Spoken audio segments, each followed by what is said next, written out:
Viss tas darbs patiesībā notiek mentālajā pasaulē. Tu caur šo datoru, tas ir tikai instruments. Tu ar viņu palīdzību iekāp kaut kādā iztēles pasaulē, un tu tajā atrodies, un tur tu vari radīt, principā, bezmaz vai jebko. Arhitekts tas parasti tas ir kaut kāds cilvēks ar pieredzi šajā programmēšanā. Viņš ir strādājis ar vairākiem šiem ietvariem, frameworkiem. Viņš zina vairākas programmēšanas valodas. Viņš to lauku tver plašāk, skatās dziļāk. Man gribējās iemācīties visu, ko piedāvā Mūzikas akadēmija, lai es pēc tam varu būt brīva un lai es varu komponēt gan stīgu kvartetu, gan balsī kādu skaņdarbu, gan orķestrim. Sanāk apgūt katru atsevišķo instrumentu, lai tos pēc tam varētu apvienot kādā kopējā sistēmā.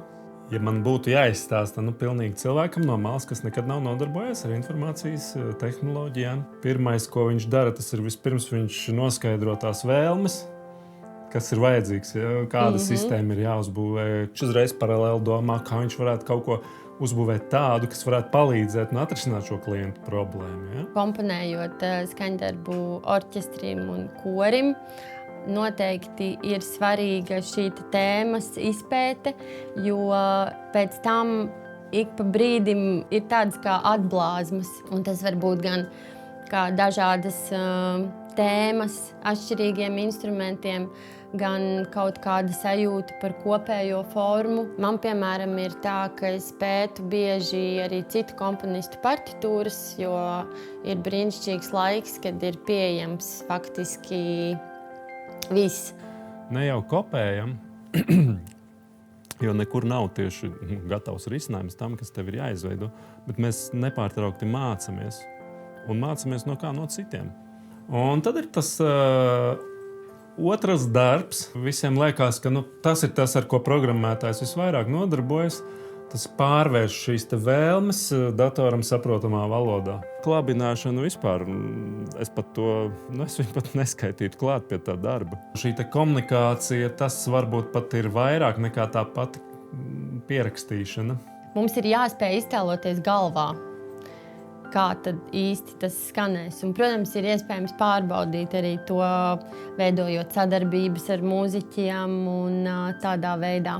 Un pierakstot līdzīgi, kā tu saki, ka ir iespēja pārbaudīt, arī programmētājs, viņš uzraksta mazu gabaliņu un, varētu teikt, atskaņo, viņš pamēģina padarbināt viņu.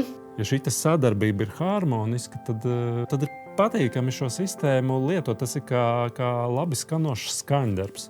Man ir svarīgi, lai, piemēram, mūziķis spēlējot, lai viņam ir arī ērti, lai nav tā, ka ir kaut kādas neizdziedamas lietas, kas, piemēram, traumē viņa balsi. Gribas, lai tas rada prieku.